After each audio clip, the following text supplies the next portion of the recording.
ஆழிமழை கண்ணா ஒன்று நீ கைகரவேல் ஆடியுள் புக்கு முகழ்ந்து கொடார்த்தேரி ஊழி முதல்வன் உருவம் போல் மெய்கருத்து ஆழியந்தோருளை பத்மநாபன் கையில் ஆழிபோல் மின்னி வளம்புரி போல் நின்றதென்று தாழாதே சார்க முதத்த சரமழை போல் வாழ உலகினில் பெய்திடாய் நாங்களும் மார்கழி நீராட மகிழ்ந்தேலோரும் பாவாய்.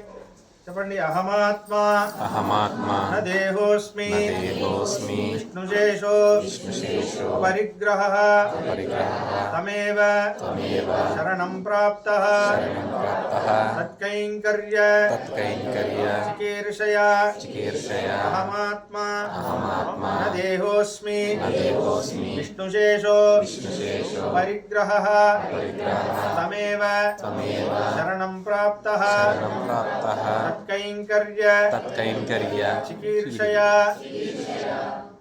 పరమాత్మ శ్రీమన్నారాయణుడి దాసుడైన నేను ఈ శరీరాన్ని నేను కాదు, ఒక జీవాత్మని. పరమాత్మ వాసుదేవుడి మీదే ఆధారపడి ఉన్న ఒక దాసుడిని. జీవితంలో నేను అనుష్ఠించగలిగిందల్లా వాడి కాళ్ళ యందు వాడి పాదముల యందు శరణాగతి చేయడమే. అది ఒక ఆచార్యుడి ద్వారా చేసిన నేను బతికున్నంత కాలం వాడికి నచ్చినట్టే బతికి వాడి కైంకర్యమే చేస్తూ ఆనందంగా ఉంటాను అనేది. నిన్నటి పాసరం చూడలేదు, ఒకసారి చూసేసి ఇవాళ కొంచెం సమయం ఉంది, ఇవాళ పాసరం కూడా చూద్దాం. అలా అద్భుతమైన పాసరం నిన్నటి పాసరం. ఆశీర్వాదంగా కూడా చెప్తారు. వేదమంత్రాలు రాకపోతే ఈ మూడో పాసరం ఆశీర్వాదంగా చెప్పొచ్చు. మన సంప్రదాయంలో ఉంది. ఓంగి ఉడగలందా ఆ మొత్తం పాసరం చెప్తే అదొక ఆశీర్వాదం. గోదాదేవిని వాళ్ళ అందరూ అడుగుతున్నారు, గోదాదేవి అమ్మవారు ఈ ధనుర్మాస వ్రతం చేస్తే ఏమవుతుంది అనే విషయం చెప్తుంది. మొత్తం ధనుర్మాస వ్రతం 30 రోజులు తప్పకుండా చేస్తే ఏమవుతుంది అనే విషయం చెప్తుంది. ఓంగి ఉలగలంద అంటుంది. ఓంగి అంటే పెరిగి అని అర్థం. ఉలగలంద అంటే లోకాన్ని కొలిచిన, మొత్తం బ్రహ్మాండాన్ని కొలిచిన ఉత్తముడు అంటే ఎవరు? వామనమూర్తి. ఆయన త్రివిక్రమధారం ఎత్తినప్పుడు తన 3 అడుగులతో 2 అడుగులతో యాక్చువల్లీ చూస్తే 2 అడుగులతోనే మొత్తం బ్రహ్మాండాన్ని కొలిచారు. ఆయన్ని ఉత్తముడు అంటుంది. ఉత్తముడు అని ఎందుకంటే ఓంగి ఉలగలంద ఉత్తమన్ అంట. ఉత్తముడు ఎందుకంటే మహాబలి నా రాజ్యం మాత్రమే కాదు వేరే రాజ్యం కూడా నాదే అని ఇంద్ర రాజ్యం మీద కన్నేశాడు. వాడు అధముడు. ఇంద్రుడు నీ రాజ్యం నువ్వు చూసుకో, నా రాజ్యం నేను చూసుకుంటాడు అన్నాడు మహాబలి దగ్గర. వాడు మధ్యముడు. స్వామి వాడే పరమాత్మని లెక్క చేయకుండా ఈ భూలోకంలో అవతారం చేసి ఒక చిన్న పిల్లాడిలా వచ్చి మహాబలి చేత దానం అడుగుతున్నాడు. ఎందుకు? లోకరక్షణం కోసం. వాడు అంత చిన్న ఒక అవతారం ఎత్తి వాడు దానం అడిగి తన స్థాయిని దిగజార్చుకున్నా సరే లోకాన్ని కాపాడాలి అని అనుకుంటున్నాడు. వాడే ఉత్తముడు. ఆ త్యాగ బుద్ధి ఉంది, లోకహితం ఉంది కాబట్టే వాడు ఉత్తముడు, వాడే పరమాత్మ.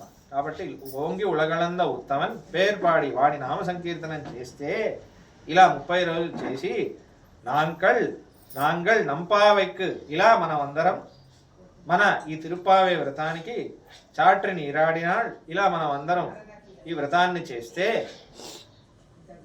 చాట్రి నీరాడినాడు తీంగిండ్రి నాడెల్లాం. తీంగ్ అంటే ఏ బాధ లేకుండా మనకి అరిష్టాలన్నీ తొలగి నాడెల్లాం దేశం మొత్తం తింగళ్ ముమ్మారి పెయ్యదు. నెలకి తింగళ్ అంటే నెలకి, ముమ్మారి అంటే 3 సార్లు వర్షం పడుతుంది అని ఉంది. ఇది మంచి రాజ్యం బాగుంటే, మంచి భక్తులు ఉంటే, కృష్ణ భక్తులు ఉంటే ధర్మం బాగుంటుంది. ధర్మం బాగుంటే 3 సార్లు వర్షం పడుతుంది. ఒకసారి వేదం చదివే బ్రాహ్మణుల కోసం, ఒకసారి మంచిగా రాజ్యం వెళ్ళే రాజులకు, ఒకసారి మంచి తన వాళ్ళ స్త్రీ ధర్మాన్ని సరిగ్గా అనుష్ఠించే స్త్రీల కోసం ఒకసారి అని దేవుళ్ళు 3 సార్లు అనుగ్రహిస్తారని ప్రతి మాసం. మనకిప్పుడు ఒక సీజన్లోనే పడుతుంది, అలా పడకుండా ప్రతిరోజు ప్రతి మాసం 3 సార్లు పడుతుంది. అది మంచి రాజ్యానికి లక్షణం. అది ఎప్పుడు ఏర్పడుతుందంటే ఎక్కడ హరినామ సంకీర్తనం జరుగుతుందో అక్కడే ఇవన్నీ ఏర్పడతాయి. అక్కడే ధర్మం నించుంటుంది, అక్కడే ధర్మం మీద భయం ఉంటుంది, అక్కడే ఇవన్నీ ఏర్పడతాయి. కాబట్టి అది ఎవరో ప్రారంభించాలని కాదు, మీతోనే ప్రారంభం అవ్వాలి. మీరే ఆ మార్పులా అవ్వాలి.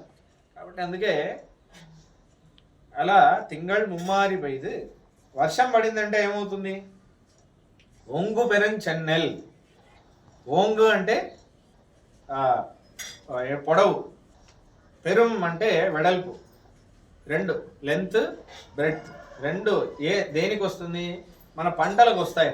మన పంటలన్నీ బాగా లావుగా, బాగా పెద్ద పెద్దగా, మంచి ధాన్యాలన్నీ అంత బాగా ఎక్కడ చూసినా పచ్చదనంతో మన ధాన్యాలన్నీ బాగా పండుతాయి. వర్షం పండితే ఏమవుతుంది? అంత నీళ్లతో ఆ పంటలన్నీ పొలాలలో అలా ఉన్నప్పుడు ఏమవుతుందంటే షెన్నెల్ ఊడు, ఆ పంటలు, రెండు పంటల మధ్యలో, ఊడు అంటే మధ్యలో కయ్యలు కూడా చిన్న చిన్న చేపలన్నీ వస్తాయి. వర్షం పడితే, మంచి వర్షం పడింది అనుకోండి, చేపలు ఎక్కడి నుంచి వచ్చేస్తాయి. ఈసారి మనకి వర్షం పడింది, మన బావిలో చిన్న చిన్న చేపలు వచ్చాయి, ఎక్కడి నుంచి వచ్చాయో తెలియదు, అలా వచ్చేస్తాయి. అవన్నీ కయ్యలు గల, అవి ఇలా ఇలా ఇలా ఇలా చేపలు హాయిగా ఉంటాయి. అంటే ఏంటంటే అంత వర్షం పడింది అని అర్థం. దాని తర్వాత ఏమవుతుంది? పంటలన్నీ బాగా పండుతాయి. పంటలన్నీ బాగా పండింది అనుకోండి, మనకేమవుతుంది? అన్నీ మనకి అన్నం, ధాన్యం, మనకి ఆరోగ్యం అన్నీ వస్తుంది. అన్నీ వస్తే ఏమవుతుంది మనకి? దాని తర్వాత ఆవుకి కూడా మంచి ఆహారం, పుష్టికరమైన ఆహారం వస్తుంది. అదే అంటుంది కైలుగల పొంగువళై పోదిల్ పొరివండు కనపడుప్ప అంటుంది. ఎక్కడ చూసినా పూలు, పూంకువళై, ఆ పూలు ఎంత బాగుంటాయంటే, తేనెటీగ ఏం చేస్తుంది? ఒక పువ్వులో తేనె తీసుకొని మళ్ళీ ఇంకో పువ్వుకి వెళ్తుంది. కానీ మంచి వర్షం పడిందంటే ఏమవుతుందంటే, ఒక పువ్వు చాలా పెద్దగా ఉందనుకోండి, పొంగోళై పోదిల్ పొరి వండు అంత తేనెటీగ ఏం చేస్తుందంట? కనపడుప్ప అంటున్నారు గోదాదేవి. అంటే ఏంటంటే ఆ పూలో ఎంత తేనె ఉందంటే అక్కడ తాగితే అక్కడే నిద్రపోతుందంట మత్తికి. అంత తేనె ఉంది పూలో, అంత తేనె అంత వృష్టి ఎక్కడ చూసినా. దాని తర్వాత ఏమవుతుంది? కనపడుప్ప తేంగాదే పుక్కిరింది తీర్థములై పట్రి. ఈ గొల్లవాళ్ళు, ఆవులు మేసేవాళ్ళు వాళ్ళందరూ ఏం చేస్తారంటే, వాళ్ళు అస్సలు విసుక్కోకుండా వాళ్ళు పాలు పితకాలంట. అంత పాలు వస్తుందంట. ఎందుకంటే అంత గడ్డి ఎక్కడ చూసినా పచ్చదనం, మంచి ఆవుకి మంచి ఆహారం అలా ఏర్పడిందంటే, ఆవు పాలిస్తూ ఉంటే ఎంత పాలిస్తుంది అంటే, వళ్ళల్ పెరుం పశుక్కల్ కుడం నిరైక్కం వళ్ళల్ పెరుం పశుక్కల్. అంటే ఆవు పాలిస్తుందంటే, కుండ నిండింది అనుకోండి, అంటే కుండలో సగమే ఎంతో ఇస్తుంది అనుకోండి, ఏ కుండ పెట్టినా ఆ కుండ నిండిపోతుంది. అంత వళ్ళల్ పెరుం పశుక్కల్. వళ్ళల్ పెరుం పశుక్కల్ అంటే బాగా పుష్టిగా ఉన్న ఆవు అని అర్థం. వళ్ళల్ అంటే మనస్సులో కూడా దయ, మనస్సులో కూడా ఉపకారం చేయాలి అని ఆవుకి ఉంటుంది. అలా ఉన్న పశుక్కల్, అలా ఇవన్నీ ఏర్పడి మనకి పాలు, పెరుగు, నెయ్యి, దాని తర్వాత ఎక్కడ చూసినా పచ్చదనం, ఉండడానికి మంచి ఆరోగ్యం, దాని తర్వాత వాతావరణం అన్నీ బాగుంటుంది.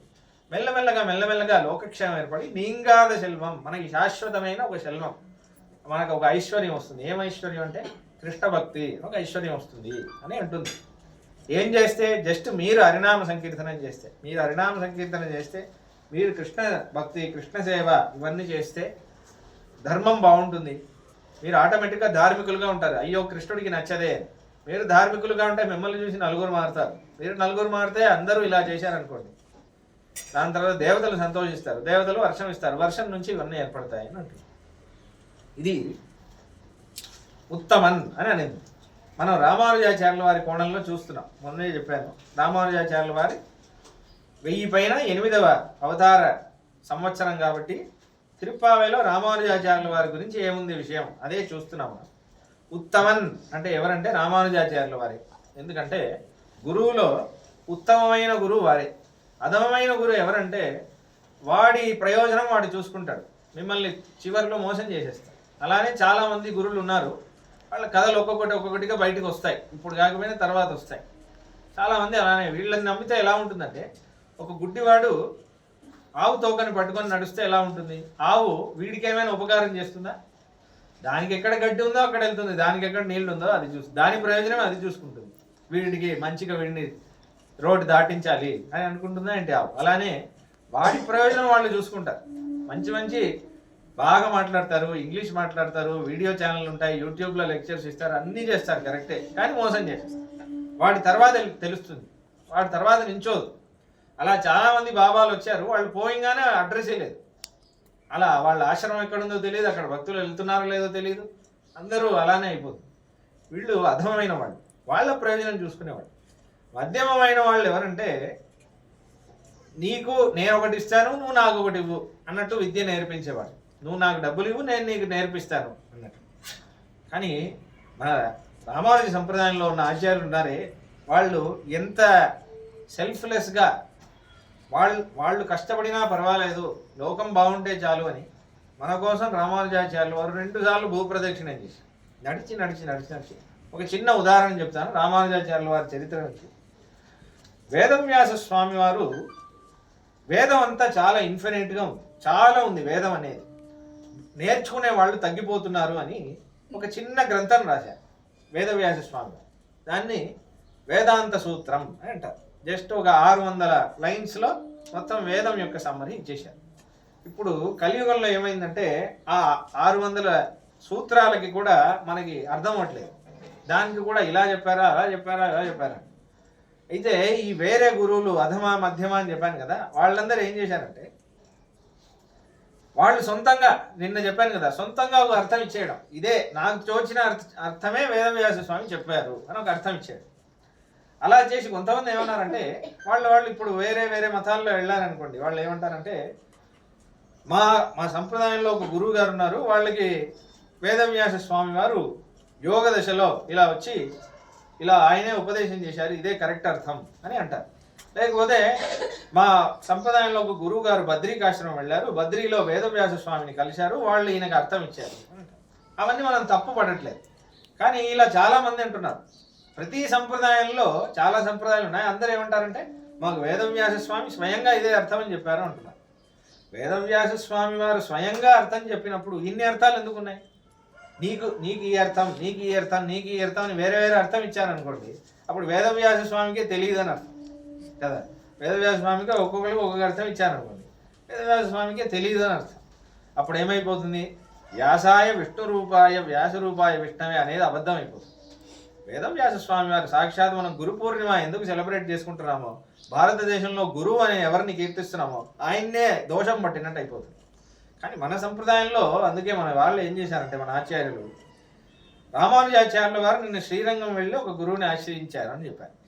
అక్కడ యామునాచార్యులు అని ఒక ఆచార్యులు ఉన్నారు. ఆయన ఈ వేదవ్యాస స్వామి వారు రాసిన ఈ వేదాంత సూత్ర గ్రంథానికి కరెక్ట్ ఎక్స్ప్లెనేషన్ రాయాలి అనుకున్నారు. ఎందుకంటే లోకంలో అందరికీ తెలుస్తుంది కరెక్ట్ అర్థం ఎవరు, నిజమైన పరమాత్మ ఎవరు, వాడిని ఎలా పొందాలి, ఇవన్నీ ఇప్పుడు మనం చేస్తున్నామే. ఈ శరణాగతి, ఈ పంచ సంస్కారం, ఇవన్నీ వేదవ్యాస స్వామి వారు చెప్పింది.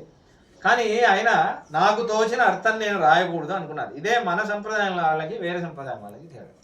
ఆయన ఏమనుకున్నారంటే వేదవ్యాస స్వామి వారి శిష్యులు ప్రత్యక్షంగా ఆయన దగ్గర నేర్చుకున్న ఒక స్టూడెంట్ బోధాయన మహర్షి అని ఒక మహర్షి ఉండేవారు ద్వాపర యుగంలో.